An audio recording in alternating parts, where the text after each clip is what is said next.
Communicable diseases పెరుగుతున్న నేపథ్యంలో గౌరవ ముఖ్యమంత్రి గారు గత 2 సంవత్సరాలుగా దీని మీద ప్రత్యేకమైన దృష్టి పెట్టి ఈ 10 రకాల డిసీజెస్ అయితే నాన్ కమ్యూనికబుల్ డిసీజ్ ఉన్నాయి, 80% డిసీజ్ బర్డన్ ఉంటున్నాయో, hypertension, diabetes, CVDs, CKDs, COPDs లేదా మెంటల్ హెల్త్ ప్రాబ్లమ్స్ గుర్తించి వాటి మీద ప్రధానంగా దృష్టి పెట్టి జిల్లాల వారీగా మ్యాపింగ్ చేసి తద్వారా ప్రజల్లో అవగాహన కలిగించి వారు తీసుకోవాల్సిన లైఫ్ స్టైల్ చేంజెస్ కానీ లేదా ఫుడ్ హ్యాబిట్ చేంజెస్ కానీ మార్పు తీసుకొచ్చే దిశగా కూడా అనేక ప్రయత్నాలు చేస్తున్నారు. దాంట్లో భాగంగా ఇవాళ దేశంలో ఏ రాష్ట్రంలో లేని విధంగా మన రాష్ట్రంలో యూనివర్సల్ హెల్త్ స్క్రీనింగ్ తీసుకొచ్చి డోర్ స్టెప్ దగ్గరికి వెళ్ళి ఎంఎంయూల ద్వారా 42 రకాల పరీక్షలను ఉచితంగా చేయడమే కాకుండా చేసిన తర్వాత ఈ టార్గెటెడ్ పాపులేషన్ ఎవరైతే ఉన్నారో 58 లక్షల మందిని టార్గెట్గా చేసుకోవడం జరిగింది. దాంట్లో వాళ్ళని పరీక్షల అనంతరం ఈ నాన్ కమ్యూనికబుల్ డిసీజెస్ కారణంగా ఇబ్బంది పడుతున్న వాళ్ళని సెగ్రిగేట్ చేసి ఏది నార్మల్గా లేదా లో రిస్క్ కేటగిరీగా, మీడియం రిస్క్ కేటగిరీగా, అదేవిధంగా హై రిస్క్ కేటగిరీగా సెగ్రిగేట్ చేసిన తర్వాత వాటిని మళ్ళీ ఫాలో అప్ యాక్షన్ కోసం ఒక సంజీవని అని, ఇది కూడా దేశంలో ఎక్కడ లేని విధంగా సంజీవని డిజిటల్ ప్లాట్ఫామ్ తీసుకొచ్చి దాని ఆధారంగా ఈ కోఆర్డినేటర్స్ ద్వారా ఆ పేషెంట్లకు తీసుకోవాల్సిన జాగ్రత్తలు చెప్పడమే కాకుండా, మందులు చెప్పడమే కాకుండా, వాళ్ళ ఎలక్ట్రానిక్ హెల్త్ రికార్డు తీసుకోవడమే కాకుండా భవిష్యత్తులో ఆ వ్యాధి నుంచి, ఆ డిసీజ్ బర్డన్ నుంచి తగ్గించడానికి అవకాశాలు ఉన్న దిశగా కూడా ఇవాళ సంజీవిని ప్లాట్ఫామ్ తీసుకురావడం జరిగింది. వారి నేతృత్వంలో, వారి మార్గదర్శనంలో ఆరోగ్య శాఖ మంత్రిగా ఇటువంటి వినూత్నమైన కార్యక్రమాలకి శ్రీకారం చుట్టడంలో నేను భాగస్వామి అయినందుకు నేను ప్రత్యేకంగా సంతోషపడుతూనే అటువంటి మార్గదర్శనం అందిస్తున్న ముఖ్యమంత్రి గారికి నేను ప్రత్యేకంగా ధన్యవాదాలు తెలియజేస్తున్నాను. మిత్రులారా, ఇక్కడ ఒక విషయం మాట్లాడాల్సి ఉంది. ముఖ్యమంత్రి గారికి సమయం లేదు, వెళ్లాల్సిన అవసరం కాబట్టి క్లుప్తంగా చేస్తాను. క్యాన్సర్ కూడా ఇవాళ కేసులు పెరుగుతున్న నేపథ్యంలో గత సంవత్సరంలోనే ఐసీఎంఆర్ రిపోర్ట్ ప్రకారం 15,60,000 కొత్త క్యాన్సర్ కేసులు వస్తే దేశంలో దాంట్లో 8,74,000 మంది చనిపోయారు. దాన్ని దృష్టిలో పెట్టుకుని ఆంధ్రప్రదేశ్లో ఇతర రాష్ట్రాల్లో లేని విధంగా నాన్ కమ్యూనికబుల్ డిసీజెస్ 4.0 సర్వేలో ఉచిత క్యాన్సర్ స్క్రీనింగ్ కూడా మొదలుపెట్టి oral cancer, breast cancer, cervical cancer కూడా ఇవాళ ప్రారంభించుకోవడం జరిగింది. అదేవిధంగా కేంద్ర ప్రభుత్వ సహకారంతో హెచ్పివి వ్యాక్సినేషన్ కూడా 14 సంవత్సరాల పిల్లలకు బాలికలు అందించడం ద్వారా 30 సంవత్సరాల తర్వాత వారు సర్వైకల్ క్యాన్సర్ బారిన పడకుండా కాపాడుకునే ప్రయత్నం చేస్తున్నాం. అదేవిధంగా గుండె జబ్బులు పెరుగుతున్న నేపథ్యంలో చాలా సంతోషకరమైన విషయం నేను ఇవాళ పంచుకోవాలనుకుంటాను. సెగ్మెంట్ ఎలివేటెడ్ మయోకార్డియల్ ఇన్ఫాక్షన్ అనే ఒక కేంద్ర ప్రభుత్వ పథకం ఉంటే దాని ద్వారా రాష్ట్రంలో ప్రత్యేక దృష్టి పెట్టి గత 2 సంవత్సరాల్లో 5,150 మందికి ఒక్కొక్క కమ్యూనిటీ హెల్త్ సెంటర్లో వాళ్ళలో గోల్డెన్ అవర్లో ఎవరు వస్తారో వాళ్ళకి టెనెక్టెప్లేజ్ అనే ఇంజెక్షన్ని 45,000 ఖరీదు చేసే ఇంజెక్షన్ని ఈ కమ్యూనిటీ హెల్త్ సెంటర్లో పెట్టడం వల్ల ఇవాళ 96% ప్రాణాలని, అంటే 4,900 మంది ప్రాణాలని గత సంవత్సరాల్లో గుండె జబ్బుల బారిన పడకుండా కాపాడుకునేది. నిరంతరం దీని మీద సమీక్ష నిర్వహించడం, ఏ కార్యక్రమం ఎక్కడి దాకా వెళ్తుంది, ఏ ప్రోగ్రాం ఎక్కడి దాకా తీసుకెళ్తున్నారు, దాని తర్వాత జరుగుతున్న సత్ఫలితాలు ఏంటి, ప్రజల్లో వస్తున్న మార్పు ఏంటి, ఆరోగ్య సంరక్షణ ఏ రకంగా చేపట్టగలుగుతున్నామని నిరంతర సమీక్ష నిర్వహించడం ద్వారా ఈ కార్యక్రమాలు తీసుకోగలుగుతాం. అయితే నేను ఒక చిన్న విషయాన్ని ఇక్కడ చెప్పాలా. ఇవాళ ఈ కేసెస్ పెరగడానికి ప్రధానంగా మీరు ఒక సర్వే చేయడం జరిగింది. వచ్చిన తర్వాత సర్వే చేస్తే ఈ నెట్వర్క్ హాస్పిటల్స్ ఏదైతే ఉన్నాయో ఎన్టీఆర్ వైద్య సేవ కింద వాటిలో చేస్తే 2020 సంవత్సరానికి 2024 సంవత్సరానికి పెరిగిన కేసుల సంఖ్యను చూడడం మొదలుపెట్టాం. చూస్తే లివర్ కేసులు 2020లో కొత్తగా వచ్చిన కేసులు ఈ దేశంలో, మన రాష్ట్రంలో 4,917 ఉంటే 2020 నాటికి 4,917 ఉంటే 2024 సర్వే మనం చేసినప్పుడు ఆ సంఖ్య కాస్త 11,223 పోయింది. అంటే 250% కొత్త క్యాన్సర్ కేసులు 4 సంవత్సరాల కాలంలో వచ్చాయి. కారణాలు నేను చెప్పదలుచుకోలే. 2020-2024 మధ్య ఈ ఆల్కహాల్ రిలేటెడ్ డిసీజెస్ ఏం పెరిగాయని చూస్తే ఇది వచ్చాయి. అంటే ఆ సమయంలో తీసుకొచ్చిన ఒక బ్రాండ్ పేరు చెప్పాలా, ఆ బ్రాండ్ కారణంగా అది. తర్వాత కిడ్నీ కేసులు 15,058 కిడ్నీ కేసులు 2020 సంవత్సరంలో కొత్త కిడ్నీ కేసులు వస్తే 2024 మన కుటుంబ ప్రభుత్వం వచ్చే నాటికి ఆ సంఖ్య కాస్త 23,557 పోయిందంటే 1.5 టైమ్స్ 75% పెరిగింది. ఇంకా అన్నిటికన్నా దారుణంగా ఇవాళ డాక్టర్ విజయ గారు ఉన్నారు. న్యూరో కేసులు ఎంత ఇది ఉన్నాయి నేను ఇప్పుడే చెప్పాను. ఈ సర్క్యులేటరీ సిస్టమ్ డిజీజ్ కారణంగా ఎంతమంది మరణిస్తున్నారు అన్న విషయాన్ని. స్ట్రోక్ వచ్చిన తర్వాత 1 నిమిషం ఆలస్యం చేసిన స్ట్రోక్ కారణంగా మన బ్రెయిన్లో 1.96 మిలియన్ న్యూరాన్స్ దెబ్బతింటాయి. అంటే అంత సీరియస్ కేసులు ఏ రకంగా పెరిగాయి అంటే 2020లో రాష్ట్రంలో కేవలం 380 కేసులు మాత్రమే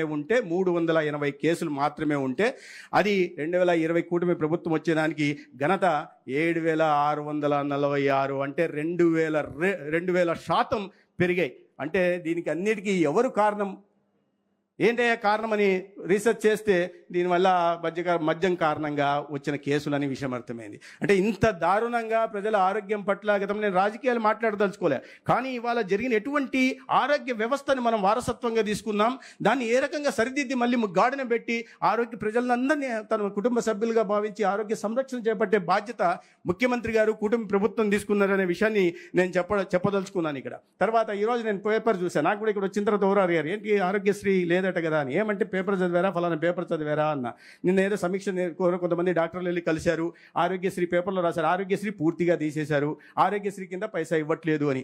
నాకు ఆశ్చర్యం వేసింది, ఇదేంట్రా బాబు, ఎన్టీఆర్ వైద్య సేవ కింద ఆరోగ్యశ్రీని ఎక్కడా నిర్వీర్యం చేయలే, ఆరోగ్యశ్రీని తీసేలా, ఆరోగ్యశ్రీ పేరు ఎన్టీఆర్ వైద్య సేవ కింద మారింది.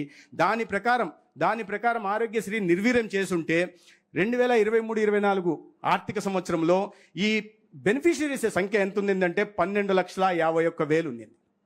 దాని తర్వాత 2024-25 కూటమి ప్రభుత్వం వచ్చిన తర్వాత ఆ సంఖ్య 90,000 పెరిగి 13,41,000 పెరిగింది. తర్వాత 25-26 ఆర్థిక సంవత్సరంలో 14,50,000 పోయింది. అంటే 12,50,000 నుంచి 2 సంవత్సరాల్లో 14,50,000 కంటే ఏటా సగటున 1,00,000 మంది అదనంగా బెనిఫిషరీస్ వస్తున్నారు. అది పక్కన పెడితే ప్రీ ఆథరైజేషన్స్ 2023-24లో 17,67,000 ఉంటే అది కాస్త 24 కూటమి ప్రభుత్వం వచ్చిన తర్వాత ముఖ్యమంత్రి గారు తీసుకుంటున్న చర్యల కారణంగా 24-25 సంవత్సరంలో 19,10,000 పెరిగింది.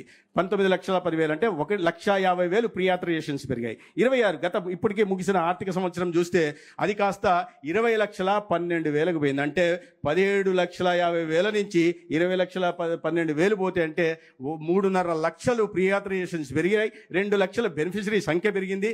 మొత్తానికి ఖర్చు పెట్టింది అంటే 2023-24లో 3,600 కోట్లు ఆనాడు ఆరోగ్యశ్రీ కింద ఖర్చు పెడితే పోయిన సంవత్సరం 4,100 కోట్లు ఖర్చు పెట్టడం జరిగింది. 25-26 పోయిన ఈ ఆర్థిక సంవత్సరానికి 4,225 కోట్లు, అంటే అదనంగా 700 కోట్లు చేరిస్తే నిర్వీర్యమైన మాట్లాడుతున్నారంటే ఎవరిని మభ్యపెట్టడానికి మాట్లాడుతున్నారు? అంటే ప్రజల్లో దీని కారణంగా అసత్య ప్రచారం చేసి అపోహలు సృష్టించి వాళ్ళకి నాణ్యమైన వైద్య సేవలు ప్రభుత్వం అందిస్తూనే మళ్ళీ నెట్వర్క్ హాస్పిటల్ ద్వారా చేస్తున్న ప్రయత్నాన్ని కూటమి చేస్తున్న దాన్ని ప్రజలు తప్పుదోవ పట్టించే ప్రయత్నం చేస్తున్నారు. ఇటువంటి దారుణమైన ఇది 5 సంవత్సరాల్లో మొత్తం ఆరోగ్యశ్రీ కింద 19 నుంచి 24 దాకా 11,000 కోట్లు బిల్ అయింది.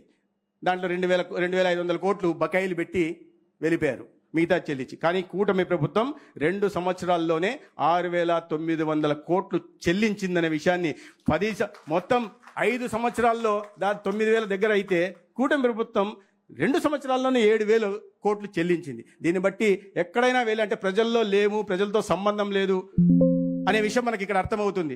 వెళ్ళి నెట్వర్క్ హాస్పిటల్కి అడిగినా చెప్తారు. డాక్టర్ గారు ఇప్పుడే చెప్పారు 15 లక్షల మందికి బెనిఫిషరీకి ఇచ్చామని డాక్టర్ అనురాగ్ చెప్పడం జరిగింది. అంటే రోజుకు వైద్య సేవలు పెరుగుతున్నాయి, ఎన్టీఆర్ వైద్య సేవ పెరుగుతున్నది.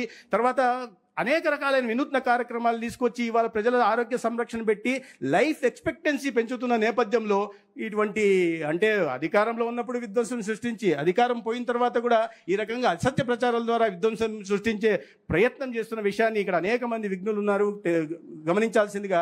ఇవాళ ఇప్పుడే ముందు ఒక నాయకుడు అడిగారు నన్ను, సీఎం రిలీఫ్ ఫండ్ ఇంకా కొంచెం రావాలి సార్ అని. నేనన్నా వెంటనే పక్కనే ఉంటున్న ఆనంద్ బాబు గారిని అడిగా, సార్ మీరు ఎంత ఇచ్చాండి? గతంలో ఎప్పుడు లేదండి, నేను ఈ 2 సంవత్సరాల్లోనే దాదాపు 9 కోట్లు ఇచ్చా అన్నారు. అరవింద్ బాబు గారు పక్కన ఉన్నారు, సార్ మీరు ఎమ్మెల్యే కదా, సిఆర్ఎఫ్ ఎండ్ కింద నుంచి దగ్గర 15 కోట్లు ఇచ్చా అన్నారు. నేను కూడా ధర్మవరం ఎమ్మెల్యే 2019 నుంచి 24 దాకా ఈ సీఎం రిలీఫ్ ఫండ్ కింద 3 కోట్ల రూపాయలు మాత్రమే వస్తే నేను గత 2 సంవత్సరాల్లోనే ముఖ్యమంత్రి గారి ఆశీర్వాదంతో 9,42,00,000 సీఎం రిలీఫ్ ఫండ్గా ఇవ్వడం జరిగింది. అదేవిధంగా ఇంకోటి చెప్తున్నారు, ఎల్ఓసీలు సీఎం రిలీఫ్ ఫండ్లు వాళ్ళకి కావాల్సిన ఆసుపత్రికి ఇస్తున్నారు అని.